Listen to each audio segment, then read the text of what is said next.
Hindi naman yun yung pinag-uusapan, Senator Bato eh. Dito magaling ang mga DDS, mga kotser, magaling sila mag-gaslight. Imagine, kasalanan mo pa na kinwestiyon mo yung dami ng namatay. So, tayong mga hampas lupa, kinwestiyon natin yung mga dami ng taong pinatay sa war on drugs. Kasalanan pa natin na kinwestiyon natin. Paano naman yung 1.6 million na na-rehabilitate? Paano yung dinala namin sa rehab center? Paano yung ganito? Paano yung ganyan? Simple lang naman ang tanong.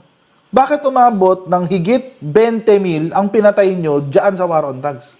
Tapos magre-react si Senator Bato, ma-offend siya nung sinabi ni PBBM na extermination is not in the policy of the new war on drugs. Mga kotsero, totoo naman.